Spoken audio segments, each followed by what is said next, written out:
நமச்சிவாய வாழ்க. வாழ்க வளமுடன். வணக்கம் நேர்களே.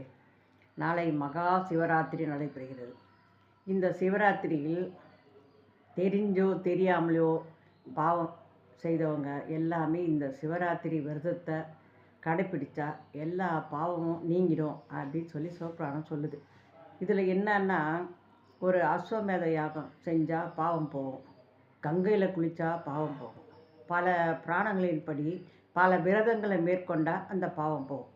இந்த பாவத்தை எல்லாம் இது மாதிரிலாம் இல்லாமல் ஒரே நாளில் அந்த சிவராத்திரி விரதத்தை கடைப்பிடிச்சா இந்த எல்லாம் செஞ்ச பூஜைக்கு உண்டான ஒரு பலனை இந்த சிவராத்திரியில் நம்ம வழிபட்டால் கிடைக்கும் அப்படின்றது ஒரு நம்பிக்கை.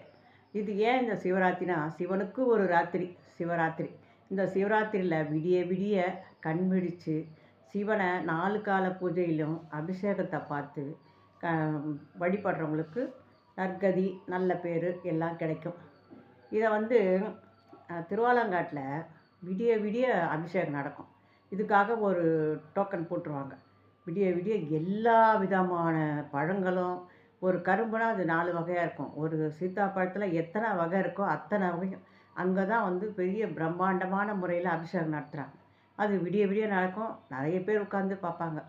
இந்த மாதிரி 4 கால பூஜையிலும் கலந்துக்கலாம். வீட்டில் நம்ம விரதத்தை கடைப்பிடிச்சி குளிச்சுட்டு நல்லா சுத்தபத்தமாக சிவாயனமான்னு சொல்லலாம், சிவபுராணம் படிக்கலாம்.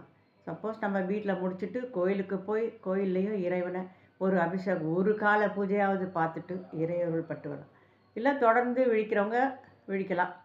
அது நம்மளுடைய சௌகரியத்தை பொறுத்து தான். அப்போல்லாம் சிவராத்திரிக்கு கண் முழிக்கணும்னு சொல்லிட்டு தெருக்கூத்தெல்லாம் வைப்பாங்க.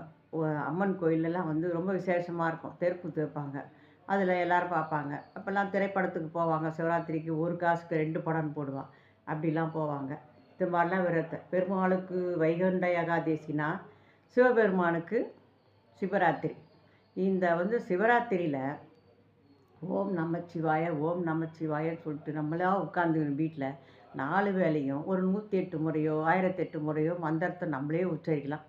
வில்வ இலை கொண்டு உச்சரிக்கிறது இன்னும் ரொம்ப விசேஷம். கோயிலுக்கு போனால் சிவனுக்கு பிடிச்சது வில்வம் தான். அந்த வில்வ இலையை நம்ம எடுத்து போய் கொடுத்து அதில் ஒரு அர்ச்சனை பண்ணால் நமக்கு ரொம்ப விசேஷகரமானது.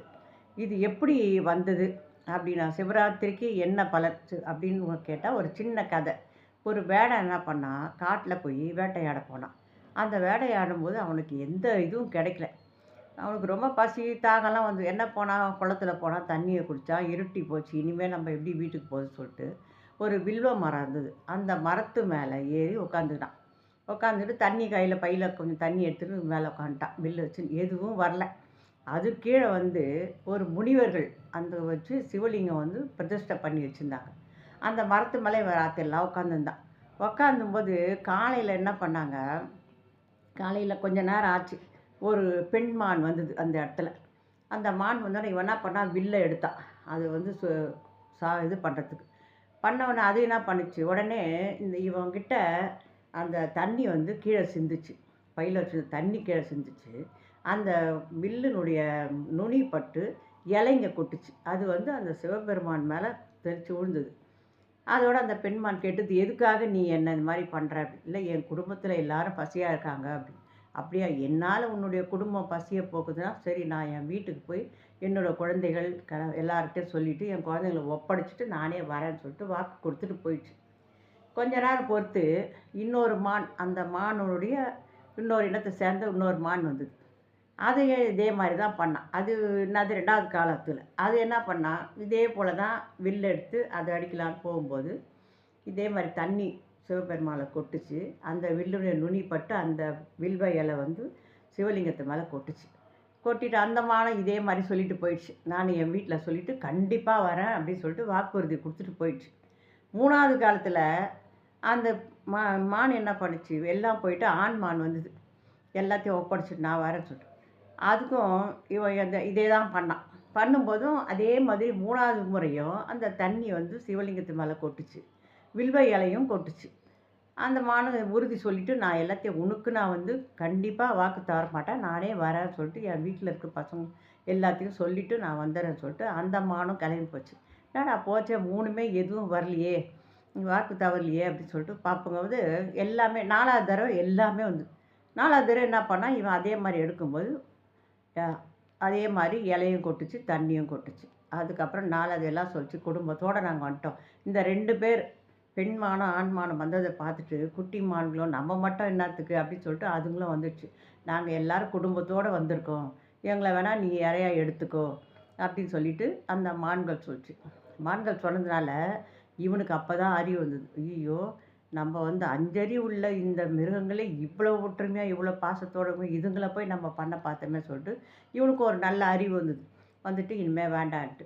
அதுக்கப்புறம் இவன் இந்த 4 கால பூஜையும் இவன அறியாமலேயே இவன் ஒரு கெட்டது செய்ய போய், அதனாலேயே ஈஸ்வரனுக்கு அந்த இலையும், தண்ணியும் விழுந்ததுனால, இந்த 4 கால பூஜை வந்ததுனால, அவரும் சந்தோஷப்பட்டு இவனுக்கு ஒரு நற்கதி குடுத்தார். இனிமே நீ வந்து போய் கங்கை கரையில கங்கையில போய் பிறந்துரு அப்படின்னு சொல்லிட்டு இவருக்கு வரம் குடுத்து, கங்கை கரையில பொறந்து, ராமருக்கு படகோட்டியா போனவர் தான் குகன். குகன்ற பேர்ல போய் பிறந்துரு. அவர் தான் வந்து கங்கையில பிறந்து ராமனுக்கு படகோட்டியா சேவை செய்கிற ஒரு பாக்கியத்தை பெற்றார். இதனால் இந்த 4 கால பூஜையிலையும் கலந்துக்கிறவங்களுக்கு எல்லா நன்மையும் உண்டாகும். அந்த மான்களும் சிவலோக பதவி போயிடுச்சுங்க. எல்லாமே நல்ல முக்தி போயிடுச்சு. ஏன்னா மான்களும் 4 மான் வந்து போச்சு பூஜைக்கு. இதுங்களும் வந்து போச்சு. அதனால் வந்து இந்த பூஜையில் 4 வேளையும் கலந்துக்காதவங்க ஒரு வேளை பூஜையாவது பார்க்கலாம். 4 வேளையும் பார்க்கணுன்றவங்க இன்னும் ரொம்ப விசேஷம். முக்தி அடைவாங்க அவங்கெல்லாம் வந்து. நல்ல கதி, நற்கதி, நல்ல பேரு, நல்ல புகழ் இதெல்லாம் வரும். அதனால் சிவராத்திரி விரதம் ரொம்ப முக்கியமானது. முடிஞ்சவங்க செய்யுங்க. இல்லைன்னா வீட்டிலேயே உட்காந்து சிவபுராணம் படிங்க. உங்களால் முடிஞ்ச அளவுக்கு சிவனை நினச்சி பூஜை பண்ணுங்க. நன்றி, வணக்கம்.